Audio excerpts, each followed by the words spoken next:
We're just going to make this a short little update.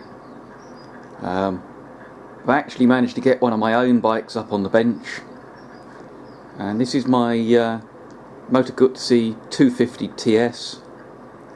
So it's the two-stroke, and just started really investigating the sort of condition it's in, and mostly I was seeing that the very low recorded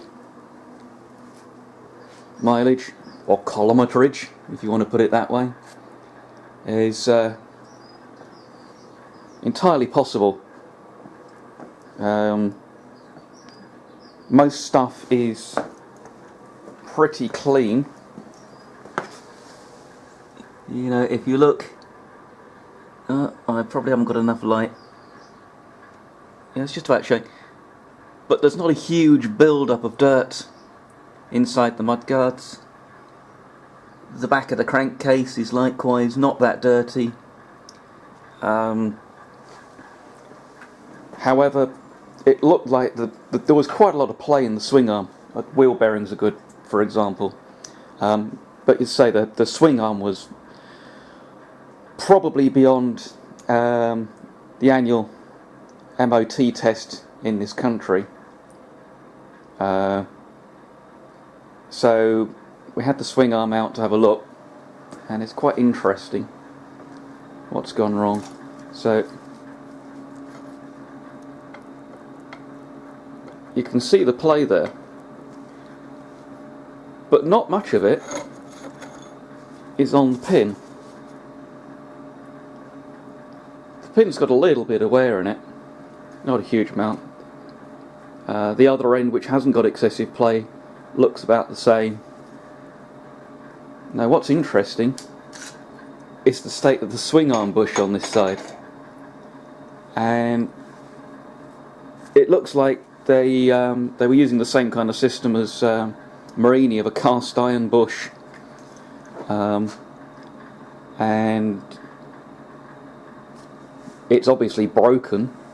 It's also loose and has been moving around, and so a great deal of the play, it seems to be wear in the bush, but the bush has been moving around, and I don't know whether perhaps this was a bit of clumsy installation work at the factory, and the bush got damaged. But generally speaking, you know, I gave this a quick dip in my cleaning tank. Didn't spend a lot of time cleaning it, and the dirt came off pretty well. So we'll be making up a replacement bush. I don't know if I might be able to. Try not to destroy the camera in the process.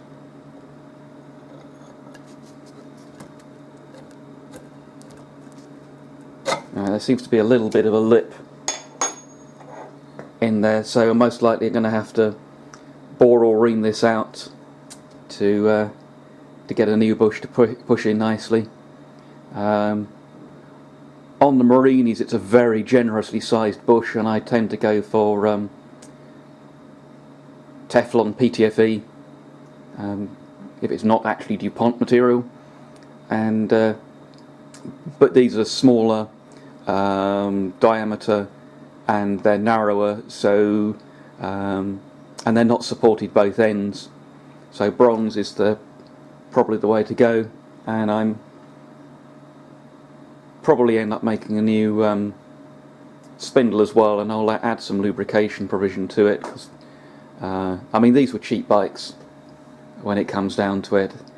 You know, it's a two-stroke produced in the 70s, and it still uses premix when all the Japanese rivals would have been using an oil injector pump.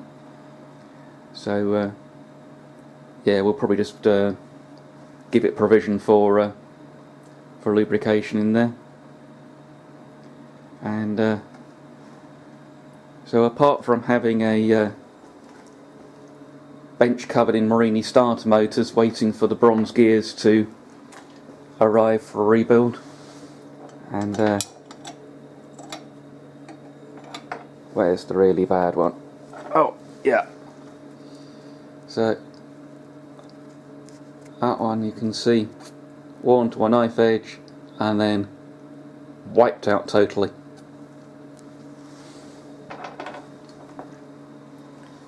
So another job that needs doing, and I'm just trying to work out how I'm going to set it up. Yeah. Let's throw some light on the situation.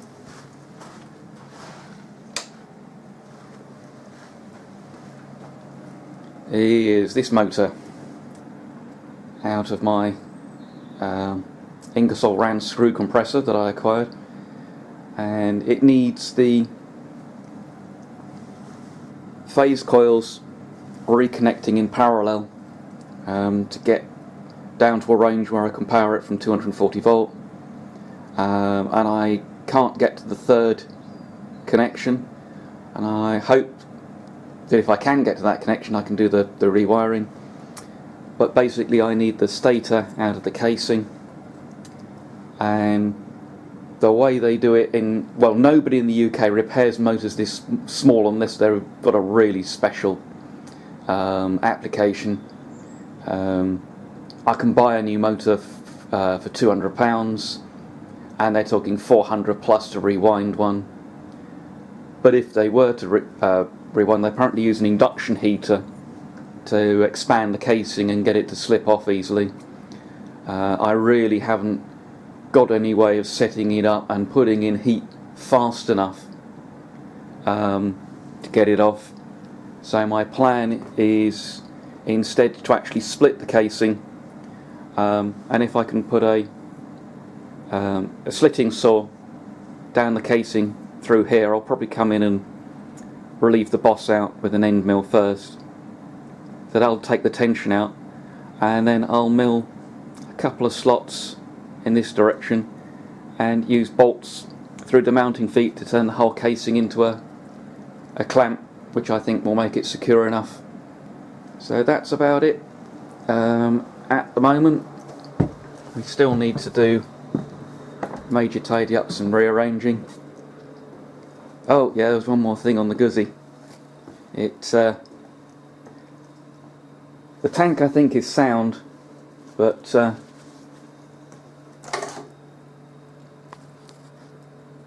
it's pretty rusty in there. I haven't seen right down into the corners. Actually, right down inside it's pretty good. Particularly if this was two-stroke, so there was oil in the fuel. So we'll need to probably load some gravel or something into the tank and give it a good roll around. If I had a cement mixer, I'd wrap it in an old duvet and tumble it for a while. But once it's had a tumble to remove all the really rough, flaky stuff, even it's just having to manually shake it, and then we'll give it the hydrochloric acid treatment to remove the rust, and then maybe as phosphoric acid to stabilise any remaining rust. I don't believe in lining tanks that are structurally sound.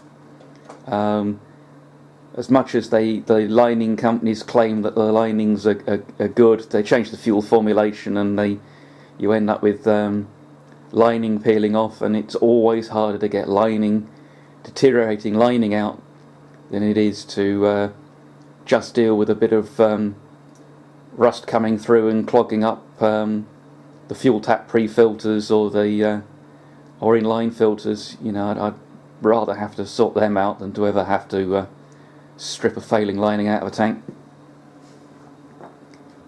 So that's the current situation at the moment.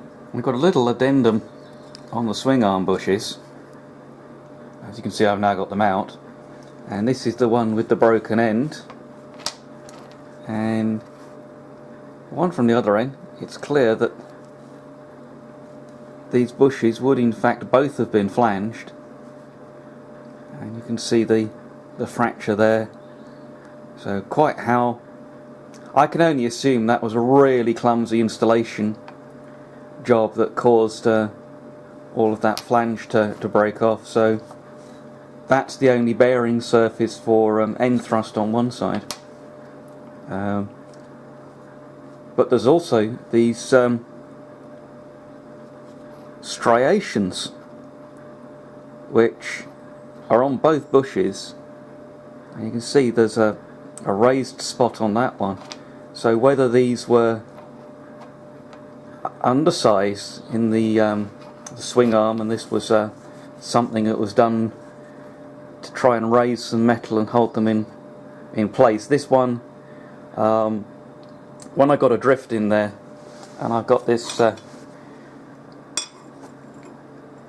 bottom end of, sorry, no, it's top end of the lower half of a Triumph Herald Spitfire Vitesse GT6 steering column, and it's moderately hard, and it's got the flat on it, which sometimes helps getting extra clearance. And I basically removed this bush just using this as a slide hammer. I didn't even have to hit the end, so even the supposedly secure bush wasn't that tight in there. So yeah, maybe I'll put that up on the Guzzi Club forum and ask if anybody knows anything about it.